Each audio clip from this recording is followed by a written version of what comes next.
По приглашению принца Эляха его учитель Онигес и римляне расселись вокруг большого круглого стола в одной из комнат дворца Керикоо.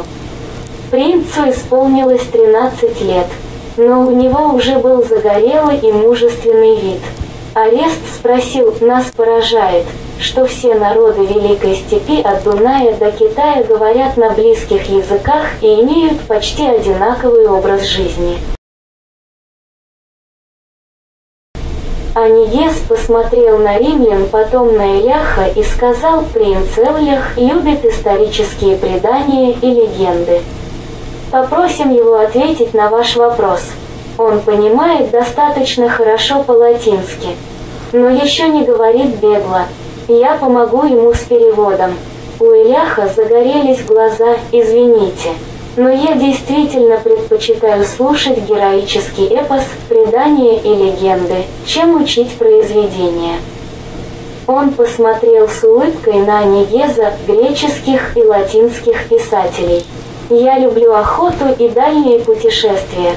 Наши предки говорили, что сила гуннов в верности традициям». Арест спросил: «Все знают легенду о Ромулусе, основателе Рима. Есть ли аналогичная легенда о ваших предках?»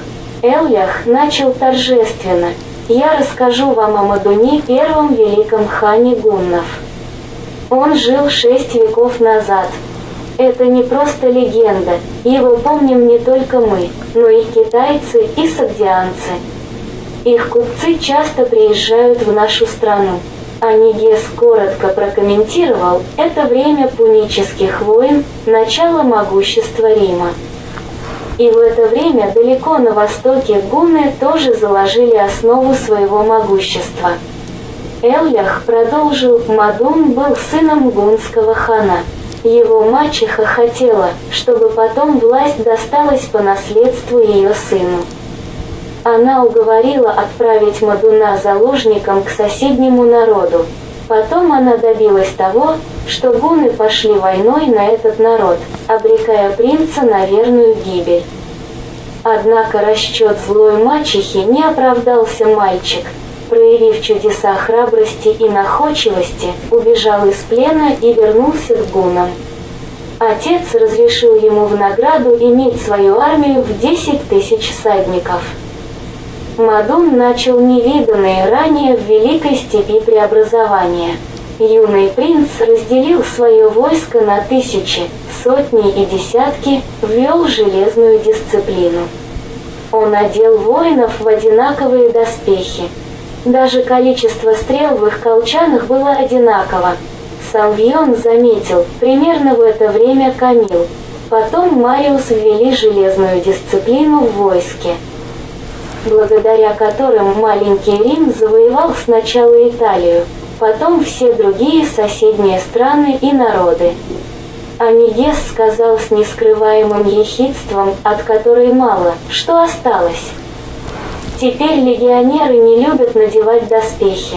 Уже почти 3 века назад легионеры начали жаловаться на невыносимую для них тяжесть доспехов, которую они стали надевать все реже и реже. Они получили постепенно разрешение не носить шлемы и панцири. Тяжелое вооружение их предков стало не по силам их слабым рукам. Готы и аланы, не говоря уже о более воинственных гуннах, чувствуют преимущество доспехов.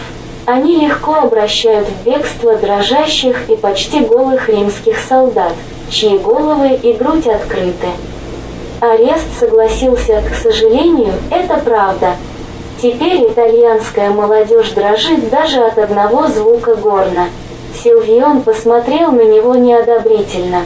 «Конечно, это горькая правда, но лучше было бы не говорить об этом в присутствии иностранцев». Элях продолжил после паузы: «В один день, чтобы проверить дисциплину своего войска, Мадун построил свою армию и приказал воинам вынуть из своих колчанов по одной стреле и выстрелить в его любимую жену».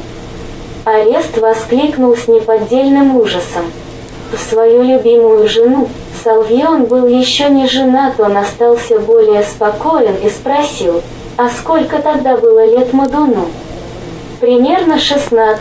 Лицо Иляха приняло суровое, почти жестокое выражение.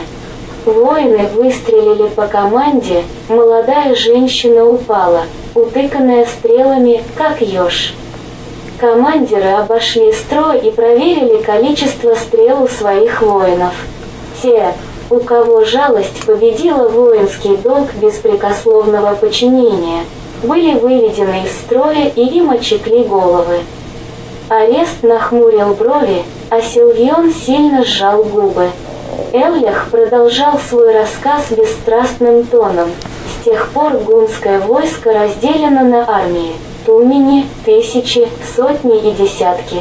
Отличается своей железной дисциплиной.